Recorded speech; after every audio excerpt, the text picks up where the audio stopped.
Chers amis, soyez les bienvenus à cette série intitulée « Ce que vous ne savez pas sur le Messie ». Je suis Oscar Lopez et j'ai le plaisir de partager avec vous le sujet d'aujourd'hui intitulé « Le millénium et la vérité sur l'enlèvement secret ». Je donne aussi la bienvenue à Itamar qui nous accompagne aujourd'hui. Bonjour et bienvenue à tous. Et puis, bienvenue aussi à nos amis de Veritas 4A qui nous accompagnent dans ces sujets et qui nous aident activement aussi en soutien pour ce ministère. Dans la vidéo précédente, nous avons parlé de la bête, la marque de la bête et l'image de la bête. Nous avons vu comment la bête avait commencé son pouvoir, a commencé à exister en l'an 538, quand l'empereur romain Justinien a donné plein pouvoir à l'évêque de Rome, et en donnant ainsi vie à ce système mélange de pouvoir civil et religieux. Et ce pouvoir a dominé pendant 1260 années jusqu'à 1798, quand les armées françaises ont amené en captivité le pape, mettant fin à cette période d'obscurantisme et domination. Nous avons vu aussi que l'image de la bête va se produire aux États-Unis quand les églises évangéliques américaines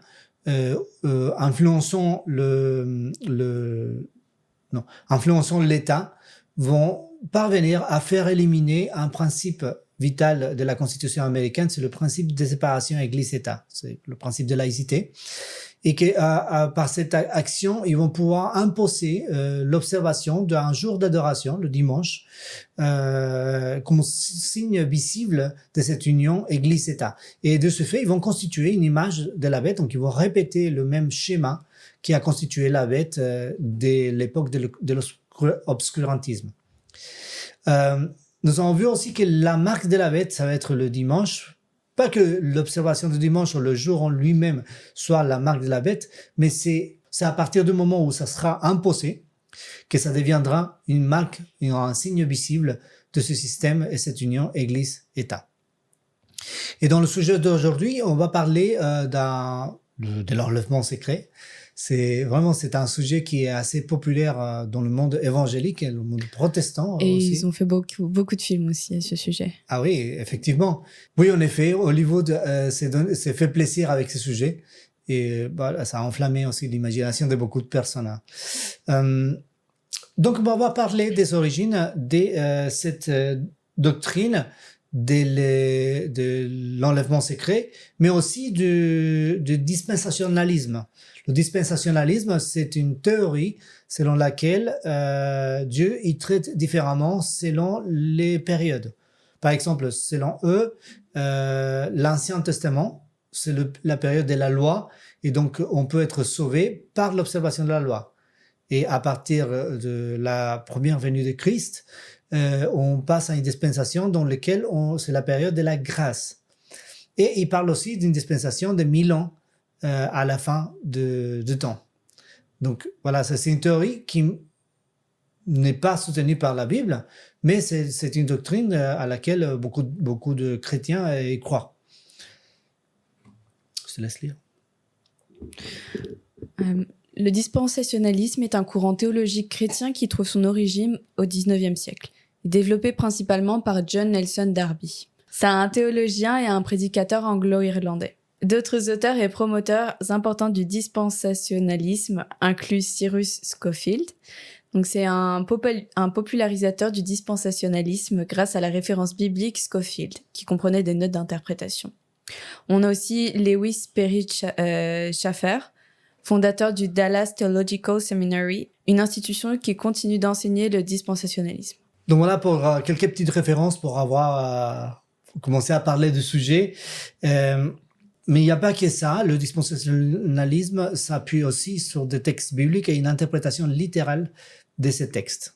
Donc on a le premier texte que l'on retrouve dans 1 Thessaloniciens chapitre 4 versets 16 et 17. « Car le Seigneur lui-même, avec un cri de commandement, avec une voix d'archange et avec la trompette de Dieu, descendra du ciel, et les morts en Christ ressusciteront premièrement.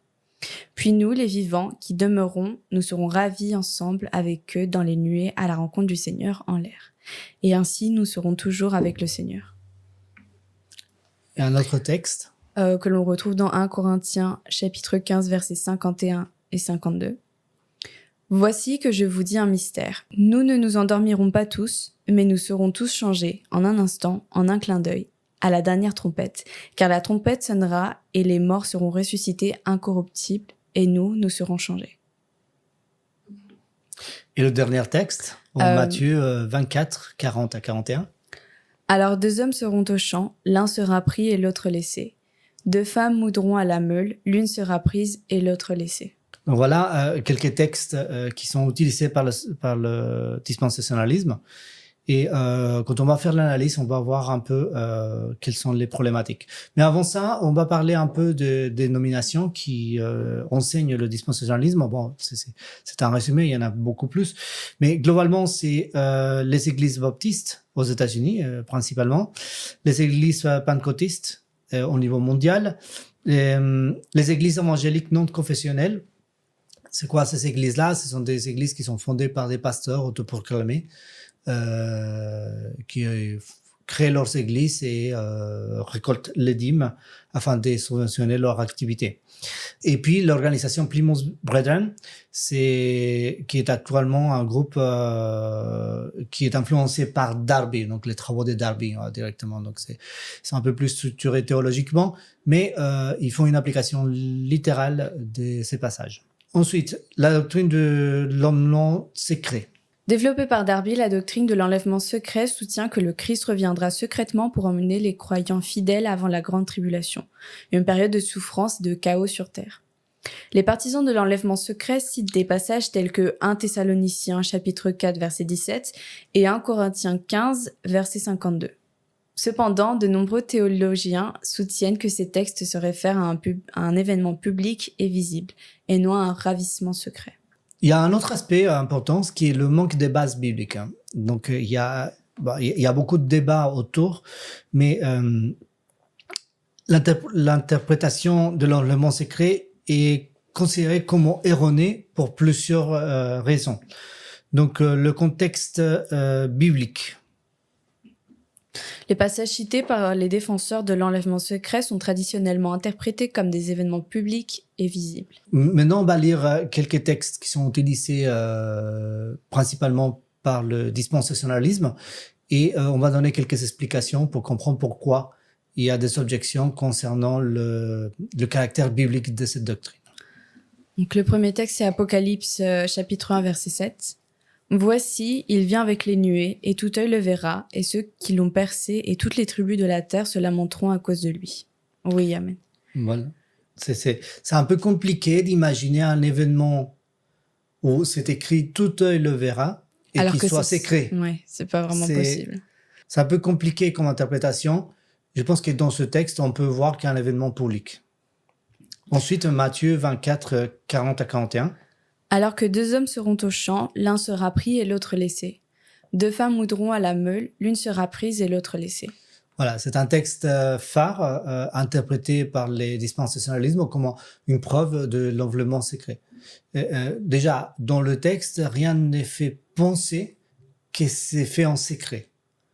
Deuxième aspect, rien n'est fait penser que celui qui est laissé en vie.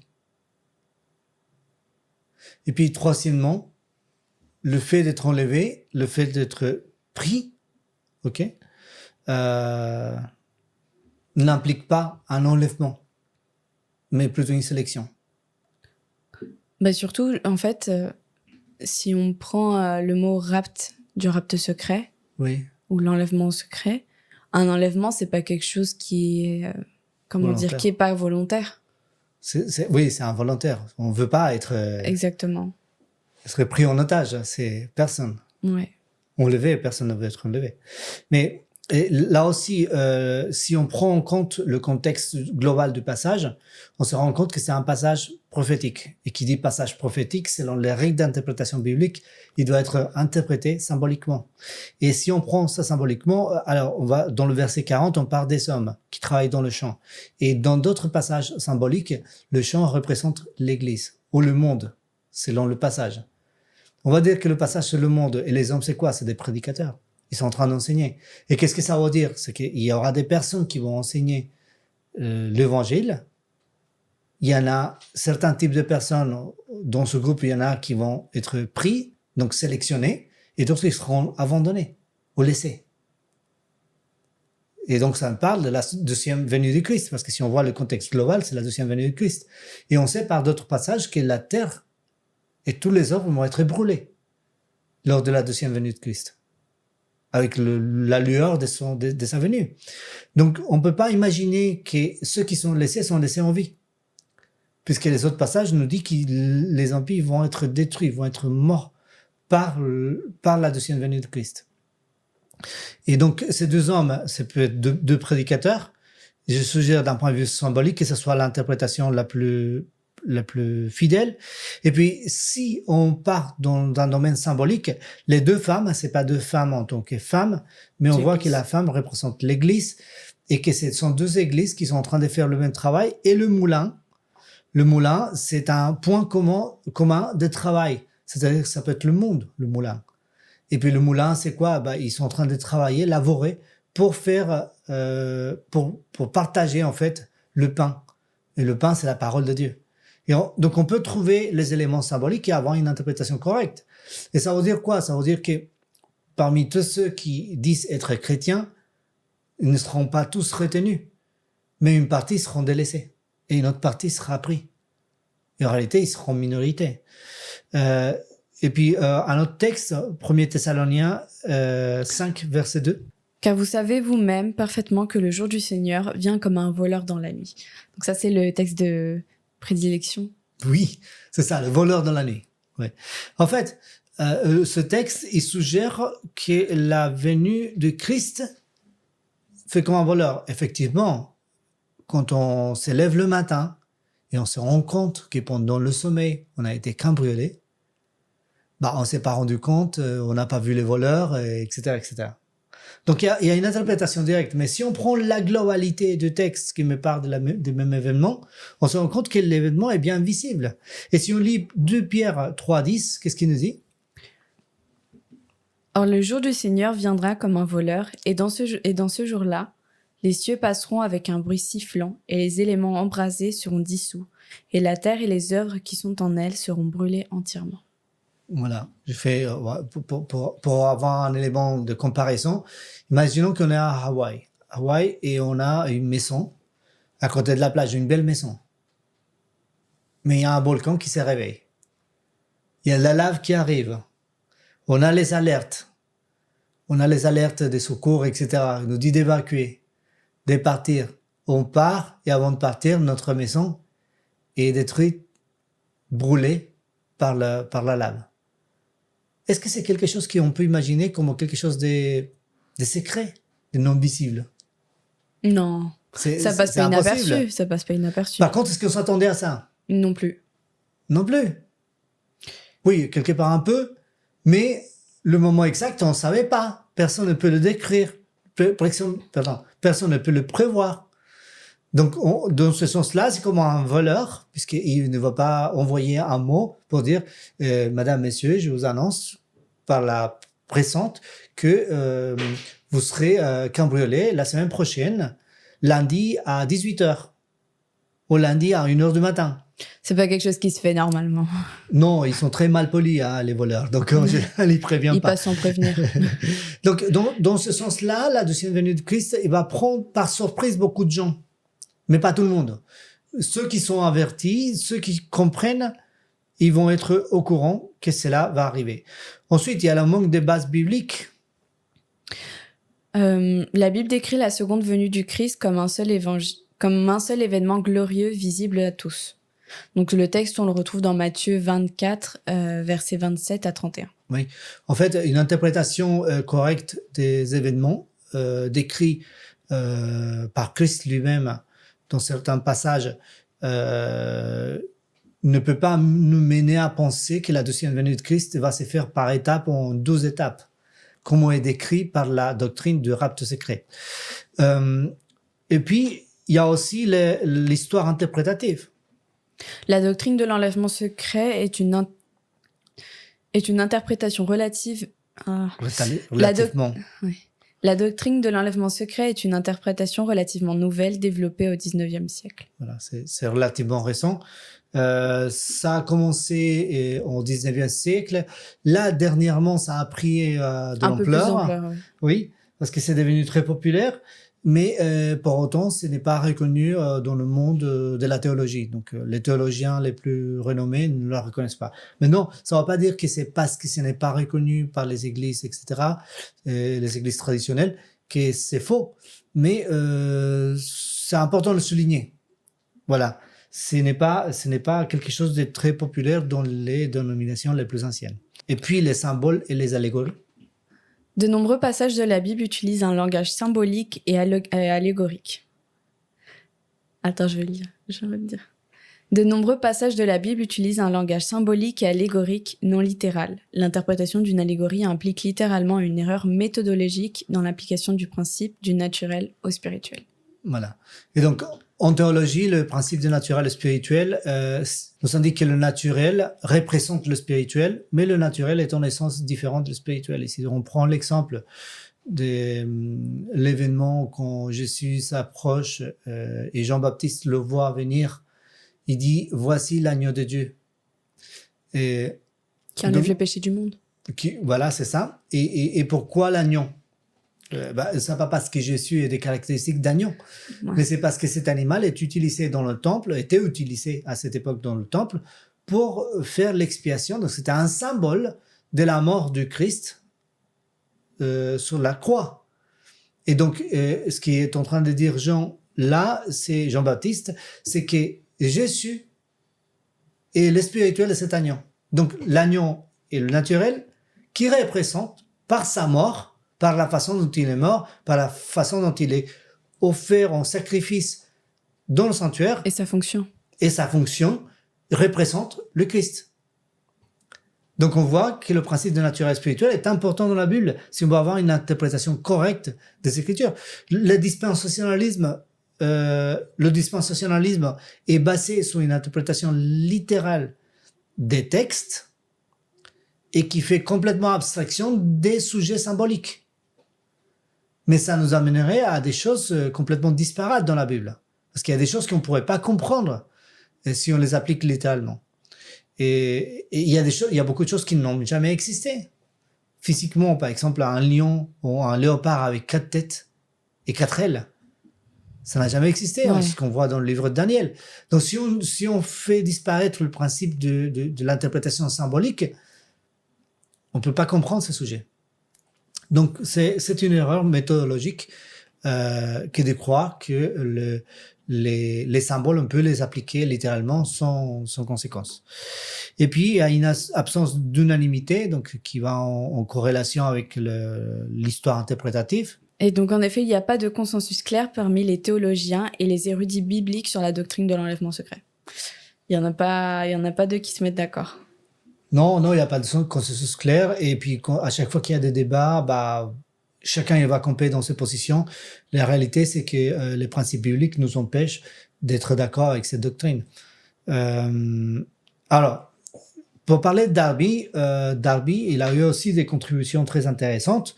Il ne s'agit pas de dénigrer l'œuvre de Darby dans son entièreté, parce que Darby, c'est l'auteur de la version française Darby. Et il a fait aussi sa Bible en anglais.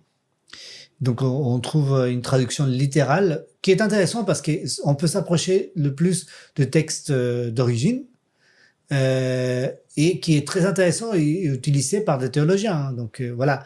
Mais là, on est en train de parler d'une interprétation théologique de Darby qui est l'enlèvement secret et le dispensationalisme, qui sont des interprétations considérées comme erronées d'un point de vue biblique.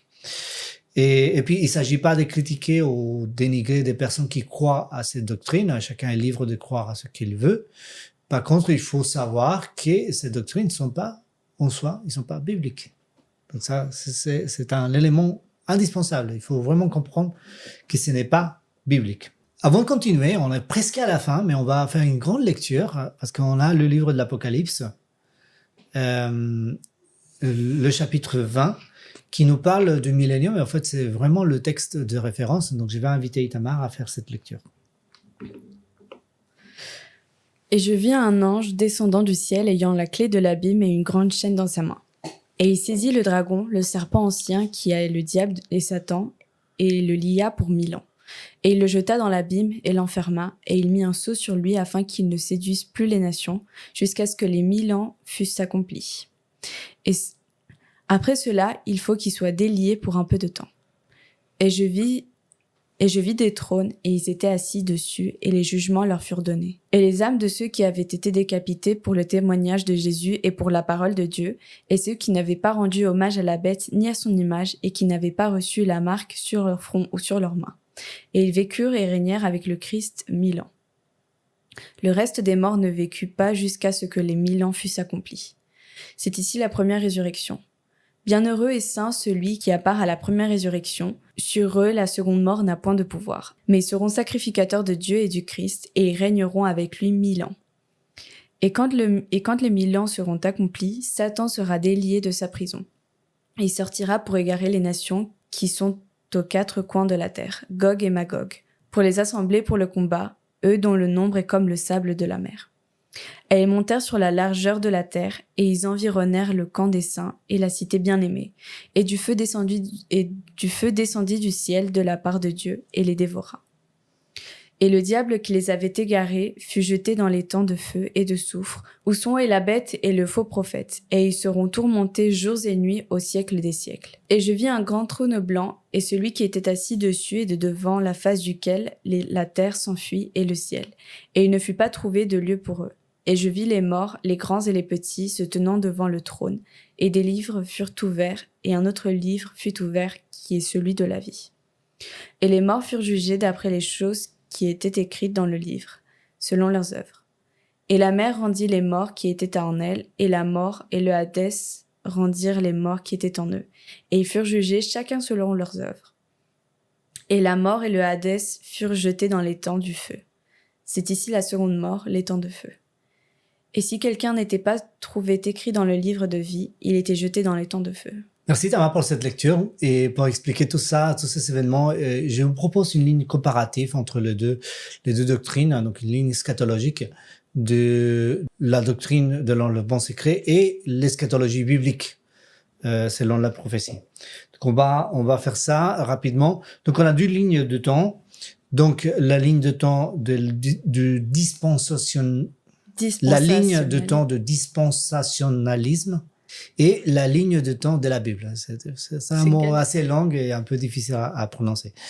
Donc, selon les deux lignes, on est au temps d'Apocalypse 18, donc c'est le dernier ange, donc le dernier message de nos jours. Et d'ailleurs, c'est la raison du nom de notre mouvement, c'est Veritat 4.1. Et puis, donc il y a dans la ligne de dispensationalisme, il y a la deuxième venue de Christ, tout de suite après. Le Christ vient secrètement et amène les saints. Donc c'est un enlèvement secret. Ils disparaissent. Donc les morts, ils vont ressusciter. Les morts en Christ, ils vont ressusciter, mais personne ne va les voir. C'est de folie spirituelle, c'est de virtuel. Ensuite, il y a le petit temps de détresse. Ce petit temps de détresse, selon la ligne eschatologique biblique, c'est une période d'épreuve qui commence à la loi de dimanche. Et puis, pendant ces périodes-là, ou plutôt au début de période, il y a l'enlèvement secret qui je viens de décrire dans la ligne dispensationalisme. Et dans la ligne biblique, il y a le décret des morts. On avait expliqué dans la dernière vidéo. Si vous voulez savoir un peu plus de détails, je vous invite à révisionner la vidéo précédente. Donc, le décret de mort marque aussi le début du grand temps de détresse. Et les 144 000 doivent fuir des méchants et il n'y a plus de rédempteurs. C'est qu'il y a plus de moyens d'échapper à la condamnation. Le jugement est scellé. À partir de ce moment-là, ceux qui vont avoir la vie éternelle, ils vont l'avoir. Et ceux qui ne l'auront pas, ils ne l'auront plus. Il n'y a plus d'opportunité. Donc, ils doivent vivre dans ce grand temps de détresse et court en durée, mais grand en intensité. Et ce grand temps de détresse se termine par la deuxième venue de Christ dans la ligne biblique. Sauf que dans le dispensationalisme, c'est la troisième venue de Christ. Pourquoi? Parce que suite à ça, selon la Bible, on a une période de 1000 ans. Donc il y a la première résurrection, après tout de suite, avec la deuxième venue de Christ, il y a la première résurrection. Et ceux qui sont vivants, ils sont transformés. C'est dans la ligne de la Bible. Dans le dispensationalisme, ils sont déjà ressuscités, ils sont déjà partis, ils ont déjà été avec Christ. Donc, on ne sait pas. Il n'y a pas de concordance. Et le Christ règne sur la terre, apportant la paix et la justice. C'est dans le dispensationalisme. Et dans la Bible, le Christ règne au ciel avec les rachetés, donc ceux qui ont été sauvés. Et il y a le jugement des méchants morts qui se déroule. Donc c'est un jugement blanc. Et maintenant, à quoi ça sert ce millénaire de jugement? Itamar, qu'est-ce que tu en penses? Qu'en fait, si j'ai bien compris, pendant les millénaires, les saints jugeront le travail de Dieu. D'ailleurs, ça a été dit dans l'un des textes cités auparavant. Oui, tout à fait. Et ce qui est intéressant, c'est que c'est Dieu, quelque part, c'est Dieu qui va être jugé, mais pas dans le sens de juger pour critiquer. C'est que nous, on va être là-bas au ciel, et souvent, j'ai entendu qu'au ciel, on va forcément avoir 3 types de surprises. La première surprise, c'est pourquoi je suis au ciel. Je pense qu'on va être le premier surpris. Deuxième surprise, des personnes qu'on était sûr qu'ils devraient aller au ciel, parce qu'on était sûr, ils seront pas là. Pourquoi? Qu'est-ce qui s'est passé? Et troisième surprise, des personnes qu'on n'aurait jamais imaginé qu'ils iraient au ciel, ils vont être là. Pourquoi ils sont là au ciel? Donc on se posera plein de questions. Comment est-ce que Dieu a déterminé? Qu'est-ce qui s'est passé? Quels sont les événements dans leur vie qui les a privés du ciel? Parce que c'est ça aussi. Et donc à ce moment-là, on aura 1000 ans pour analyser le cas de ces personnes-là, pour pouvoir comprendre pourquoi Dieu a pris la décision de ne pas les laisser participer au ciel. Qu'est-ce qui les a disqualifiés du ciel? Et à ce moment-là, on va juger en fait la justice de Dieu. C'est qu'on va reconnaître que Dieu est juste et qui est miséricorde. Donc ça, c'est intéressant. Et puis, il y a un repos sabbatique de la terre. Donc Satan et ses anges sont laissés seuls sur la terre et n'ont personne à tenter. Donc, dans le texte qu'on a lu en Apocalypse, il disait que Satan était lié avec des chaînes. Et ce sont des chaînes de circonstances. Pourquoi ils sont liés? Il est lié parce qu'il n'a personne à tenter. Pourquoi? Parce que tous les méchants sont morts. Tous les hommes méchants sont morts. Donc, Satan ne peut tenter personne. Et de ce fait, il est lié. Il peut rien faire.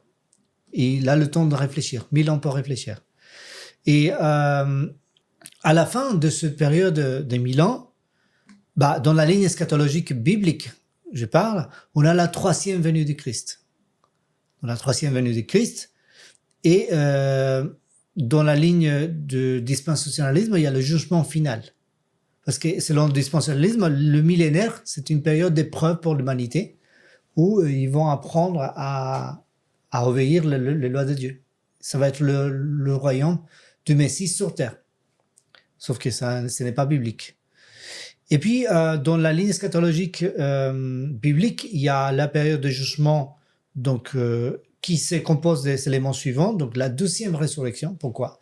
Parce que les méchants qui étaient présents lors de la deuxième venue de Christ, ils sont morts, ils sont brûlés, ils sont détruits par la lueur de sa venue. Et les méchants qui étaient morts, ils étaient morts. Donc, à ce moment-là, ils vont tous ressusciter. Donc, tous les méchants, ils vont ressusciter. D'après la description de l'Apocalypse, ils vont ressusciter. Pourquoi? Pour recevoir le jugement final, donc la sentence finale. Et donc, Satan, étant donné qu'il a à nouveau des personnes pour tenter, donc il va organiser une armée pour essayer de prendre la Nouvelle Jérusalem, pour essayer de la prendre par la force. Donc ça, c'est très intéressant. Et puis, il y a le jugement final qui arrive. Donc, ce jugement final est donné par Dieu avec la destruction de Satan, des méchants et toutes les œuvres et la destruction totale de la terre. Donc, la terre va se transformer en une espèce de boule de feu Et toutes les œuvres, tout ce qui existe sur la terre va être brûlé, sauf la Nouvelle Jérusalem, qui est descendue du ciel. Et à ce moment-là, Dieu va avoir donc ce travail de créer une nouvelle terre, donc la récréation de la terre. Et il faut savoir que selon la prophétie biblique, la terre va devenir le siège du ciel. Dieu il va s'installer définitivement sur terre, qui va être l'héritage aussi des saints, ceux qui ont été sauvés. Et c'est intéressant comment des pécheurs dans une planète maudite, la terre va se transformer dans le nouveau siège de Dieu. Et ça, c'est vraiment bon. C'est vraiment très intéressant dans la prophétie. Et puis, après, il y a l'éternité. L'éternité qui suit. Donc, voilà, c'est tout dans cette ligne eschatologique. Et bien sûr, on peut arriver à une conclusion. Donc, d'un point de vue biblique, et purement biblique, il ne s'agit pas de dénigrer ou mépriser les personnes qui croient au dispensationalisme et à l'enlèvement secret. Mais il faut dire que d'un point de vue biblique, c'est une fake news. OK? Et que l'eschatologie biblique est confirmée bibliquement. OK. On va passer à une section questions et réponses. Et on avait une question qui a été posée dans la section précédente. Donc la première question qui a été posée est quelle est la différence entre la deuxième et la troisième venue du Christ? OK, la différence entre la première et la deuxième venue du Christ. Pour expliquer la chose, on va parler des trois venues de Christ. Donc la première, c'est quand Jésus est venu comme un bébé, les événements de Bethléem. Et donc, c'est une histoire qu'on connaît, j'espère qu'on connaît tous, et qui se trouve dans la Bible. Donc, c'est la première venue de Christ. C'est là que Christ a grandi, puis il est devenu le Messie, et puis il a donné sa vie pour nous. La deuxième venue de Christ, c'est à la fin de temps. C'est un événement qu'on attend dans notre temps. Et puis, c'est la deuxième venue dans le but de récupérer ceux qui ont été rachetés et détruire tous les méchants qui seront vivants.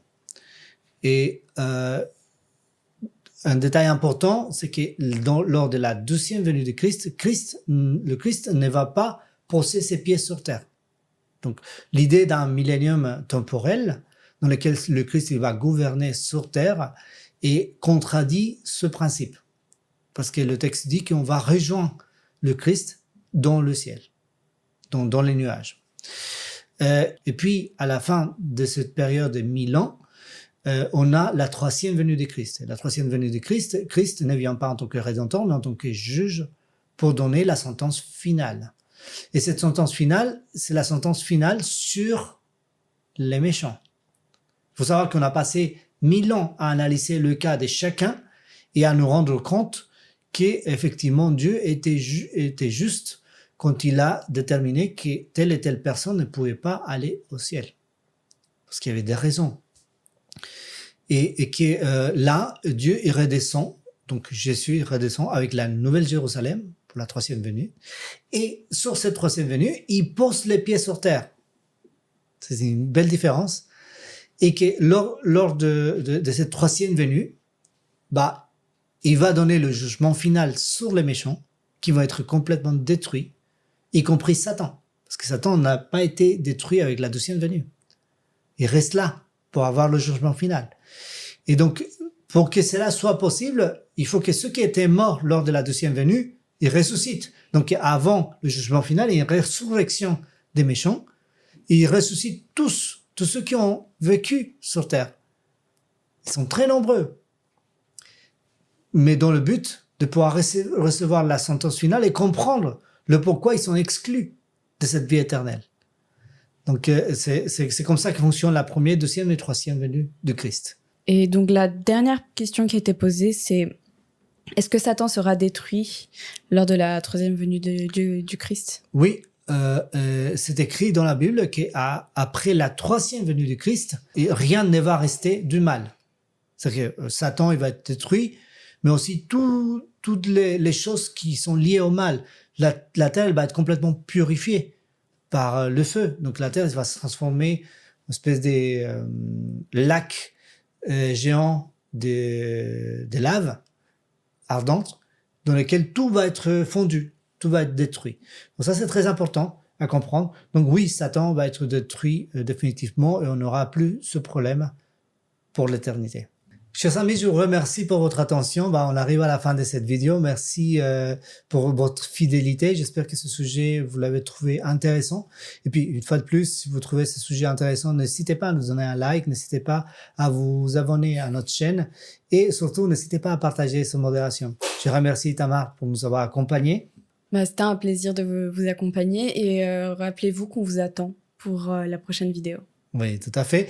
Et puis, je remercie aussi nos amis de Veritate 4A qui nous aident dans ce travail. Ils nous aident activement. Et merci pour tout ce que vous faites.